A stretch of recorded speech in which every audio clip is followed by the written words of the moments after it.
দেখলো যে 3 পদভূমি চাওয়ার পরে 1 পদভূমি দিতে পারলো না, তখন ভগবান ধরা রাজসভার মধ্যে বলিকে বন্ধন দিয়েছিল। আর বলিকে যখন বন্ধন দিল, তখন বলিকে বন্ধন দেওয়া অবস্থায় দেখতে পেয়ে তার স্ত্রী বৃন্ধা মনে মনে চিন্তা করলেন, ইহার পুত্র যদি আমার ঘরে হতো, আমি 20 পাতা দুধ দিয়ে তাকে মরণ পথে ঠেলে দিতাম, তাকে মেরে দিতাম। এই যে মনে মনে চিন্তা করেছিল, ভগবান বললেন তোমার এই বাসনা পূর্ণ হবে বৃন্দা, আগামী দাপর যুগে আমি যখন যাবো ব্রজে শ্রীকৃষ্ণ হয়ে মা যশোদার ঘরে লীলা করতে, 7 দিনের শিশু হয়ে পুতনা রাক্ষসী রূপে তুমি যখন যাবে আমাকে দুগ্ধ দান করতে, সেদিন আমি তোমাকে নিধন করে দেব। এই পুতনা রাক্ষসীর দেহটা ছিল 7 ক্রোশ জোরে, মানে মাথাটাই 1 ক্রোশ আর দেহটা হলো 6 ক্রোশ।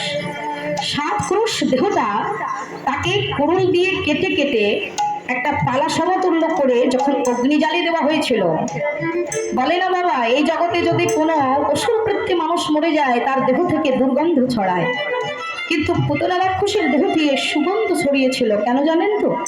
ভগবান কৃষ্ণ তার দেহকে স্পর্শ করেছিল। কৃষ্ণ যাকে স্পর্শ করে তার দেহ থেকে সুগন্ধই ছড়ায়। কৃষ্ণ প্রেম যার দেহে হয় তার দেহ থেকে সুগন্ধই ছড়ায়। তো সেই কৃষ্ণের রূপের তুলনা করছে কে দিয়ে? মধুকরা রঞ্জিত মালতী মণ্ডিত জিত ঘন বঞ্চিত কৃষাণ ঘন কালো চাচর চিকর কেশ, কৃপা করে ভগবান পুষ্পের মালা করে রাখতেন তার মস্তকের কবরীকে। সেই ফুলটির নাম হলো মালতী। মালতী ফুল তুলে মালা করে রাখতেন। তো ভ্রমর একদিন মালতী ফুলের কাছে গেছে মধু আরোহণ করতে। এবার ফুল তাকে বলছি, ভ্রমর আজ তুই মধু নিয়ে যাস না। বলে কেন? মধু না নিয়ে আমি ভগবানের সেবা দেবো কি করে? কি বললি? তুই ভগবানের সেবা দিবি? বাবা বাবা, তোর ভজন আমার ভজন একই, কিন্তু তুই ভগবানের সেবা দেওয়ার জন্য যে বাসনা করেছিস এইভাবে তো ভগবানের সেবা হয় না। বলে কি করে? জানো আমি কি করি? বলে কি করো বলো দেখি।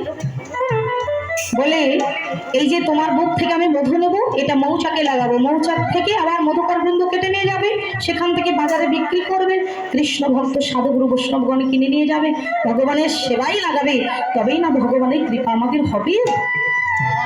এত কষ্ট করে